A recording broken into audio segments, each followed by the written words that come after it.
காலை டிஎன்பிசி தேர்வு சம்பந்தமான வெளியான புதிய தகவல்கள்.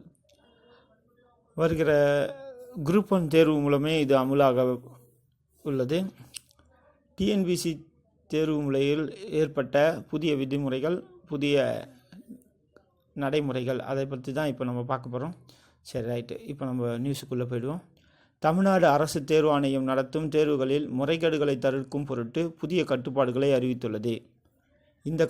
இந்த கட்டுப்பாடுகள் ஜனவரி 3ஆம் தேதி முதல் நடைமுறை பெறும் குரூப் 1 தேர்விலிருந்து அமுலாகும் என அறிவிக்கப்பட்டுள்ளது. இது குறித்து தமிழ்நாடு அரசு பணியாளர் தேர்வாணையம் தேர்வு கட்டுப்பாட்டு அதிகாரி சுதன் வெளியிட்டுள்ள அறிக்கையில், விடைகளை குறிக்க கருப்பு நிறத்தாலான பால் பாயிண்ட் பேனாவை பயன்படுத்த வேண்டும். கருப்பு நிறத்தில் இருக்கக்கூடிய பால் பாயிண்ட் பேனாவை தான் பயன்படுத்தணும் அப்படின்னு சொல்லியிருக்காங்க. கையெழுத்திட வேண்டிய இடங்களில் கையெழுத்திட்டு இடது கை பெருவிரல் ரேகையினை பதிக்க வேண்டும். விடைகளை தெரியாத பட்சத்தில் விடைத்தாள்களில் 5வது குறிப்பு கருமை நிறத்தால் குறிக்க வேண்டும். ஒவ்வொரு விடைக்கும் எத்தனை வட்டங்கள் கருமையாக்கப்பட்டுள்ளன என்பது குறித்த மொத்த எண்ணிக்கை உரிய கட்டங்களில் நிரப்ப வேண்டும். அதாவது கருப்பு பெண்ணில் தான் எழுதணும்னு சொல்கிறாங்க. இன்னொன்று, கையெழுத்திட வேண்டிய இடத்த கையெழுத்திடணும், ரேகை வைக்க வேண்டிய இடத்த ரேகை வைக்கணும் அப்படின்னு சொல்லிட்டு சிம்பிளாக சொல்லி முடிச்சிருக்காங்க.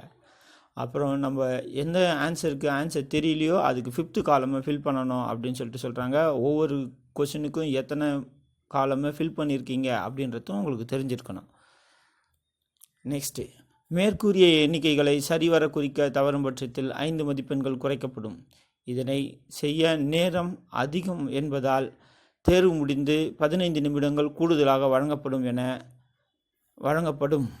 என்று குறிப்பிட்டுள்ளனர். ஜனவரி 3ஆம் தேதி முதல் நடைபெறும் குரூப் 1 தேர்வு முதல் இந்த நடைமுறை அறிமுகமாகும் என தெரிவிக்கப்பட்டுள்ளது. அதாவது மேற்கூறிய எல்லா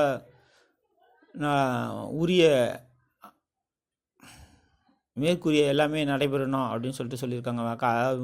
கையெழுத்து போட வேண்டிய கையெழுத்து போடணும், ரேகை வைக்க வேண்டிய இடத்த ரேகை வைக்கணும், பிளாக் பால் பாயிண்ட் பண்ணி தான் யூஸ் பண்ணணும். சப்போஸ் ஆன்சர் தெரியல அப்படின்னா 5th காலமுக்கு யூஸ் பண்ணி ரவுண்ட் பண்ணணும், ஷேட் பண்ணணும் அப்படின்னு சொல்லியிருக்காங்க. இதெல்லாம் தவறும் பட்சத்தில்